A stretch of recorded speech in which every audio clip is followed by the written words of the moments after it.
السلام علیکم عزیز طلباء طالبات، اس سے پہلے ہم نظم محنت کی برکات کے 3 بند کر چکے ہیں۔ آج ہم بند نمبر 4 کریں گے۔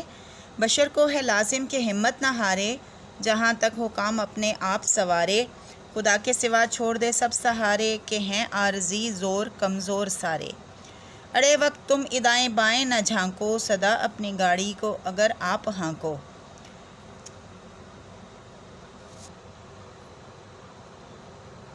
اس بند میں مولانا الطاف حسین حالی کہتے ہیں کہ انسان کو چاہیے کہ مشکل حالات میں ہمت نہ ہارے، اللہ اور اپنے آپ پر بھروسہ کرے اور جہاں تک ممکن ہو اپنے کام کو خود سنوارے، کسی اور سے مدد نہ مانگے، کیونکہ اللہ کے سوا سارے سہارے عارضی اور کمزور ہوتے ہیں۔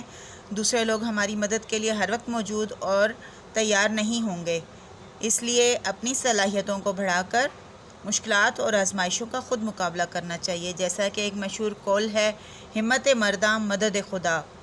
قرآن مجید میں خود اللہ تعالیٰ فرماتا ہے کہ الکاسب حبیب اللہ، محنت کرنے والوں کو ہی اللہ دوست رکھتا ہے۔ جس طرح ایک اچھا دوست مشکل میں کام آتا ہے، اسی طرح اللہ بھی محنت کی مشقت میں مبتلا اپنے دوست کو تنہا نہیں چھوڑتا بلکہ اس کی مدد کرتا ہے۔ اس بند میں مولانا حالی لوگوں کو اپنی مدد آپ کرنے کی تلقین کر رہے ہیں۔ وہ کہتے ہیں کہ اپنی مدد کے بلبوتے پر انسان کو آگے بڑھنے کی کوشش کرنی چاہیے اور صرف اللہ تعالیٰ پر ہی توکل کرنا چاہیے۔ دوسرے کسی بھی وقت ساتھ چھوڑ سکتے ہیں، مگر اللہ تعالیٰ ضرور ساتھ دیتا ہے۔ بند نمبر 5 ہے، ہر ایک ملک میں خیر و برکت ہے ان سے، ہر ایک قوم کی شان و شوکت ہے ان سے، نجابت ہے ان سے، شرافت ہے ان سے، شرف ان سے، فخر ان سے، عزت ہے ان سے۔ جفا کش بنو گر ہو عزت کے خواہاں، کہ عزت کا ہے بھید ذلت میں پنہاں۔ اس بند میں شاعر مولانا الطاف حسین حالی کہتے ہیں کہ محنت پر یقین رکھنے والے اور محنت کرنے والے لوگوں کی بدولت ہی دنیا میں اس وقت بھلائی اور ترقی ہے۔ دنیا بھر میں جتنی اقوام شان و شوکت کے بام عروج پر ہیں، اس کی وجہ ان کی انتھک محنت ہے۔ ایسی اقوام میں ایسے افراد پائے جاتے ہیں جو سخاوت، شرافت، اخلاق، حوصلے اور اعلیٰ کردار کے حامل ہیں۔ وہ محنت پر یقین رکھتے ہیں، اس لیے وہ اپنی قوم کے لیے اعزاز، فخر اور عزت کا بھی باعث ہیں۔ بند کے آخری شعر میں شاعر کہتے ہیں کہ اگر تم بھی دنیا و آخرت میں عزت چاہتے ہو تو جفا کش یعنی محنتی بنو، تمہاری عزت کا راز محنت میں ہی چھپا ہے۔ بقول شاعر، بے محنت پہ ہم کوئی جوہر نہیں کھلتا۔ یعنی کسی کا اصل جوہر، اس کی خوبی، اس کی صلاحیت سامنے ہی تب آتی ہے جب وہ مسلسل محنت کرتا ہے۔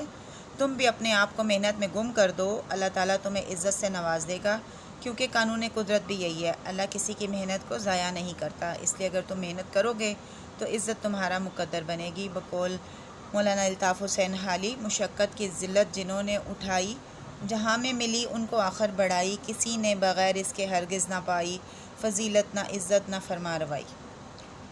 خلاصہ نظم کریں گے، محنت کی برکات۔ اس نظم میں مولانا حالی نے محنت و مشقت کی اہمیت کو بیان کیا ہے۔ اس دنیا میں عزت، فضیلت اور حکومت صرف محنت کرنے والوں کو ملتی ہے۔ دنیا میں اہل ہمت لوگوں کو قدر کی نگاہ سے دیکھا جاتا ہے۔ ابو نصر فارابی اور ابو علی سینا کی طرح محنت کو شعار بنا کر دنیا میں ناموری اور شہرت حاصل ہو سکتی ہے۔ انسان کو چاہیے کہ وہ ہمت نہ ہارے، جہاں تک ہو سکے خود پر اور اللہ تعالیٰ پر توکل کرے۔ مشکل وقت میں ادھر ادھر دیکھنے کی بجائے خود اپنے بلبوتے پر مصیبت سے نکلنا چاہیے۔ جو لوگ محنت کرتے ہیں، انہی کے دم سے ملک و قوم کو ترقی اور شان و شوکت حاصل ہوتی ہے۔ اگر تم دنیا میں عزت حاصل کرنا چاہتے ہو تو جان لو کہ عزت کا راز مشقت کی ذلت میں چھپا ہے۔ جو یہ کر لیتا ہے، کامیابی صرف اسی کے لیے ہے۔ جزاکم اللہ خیراً۔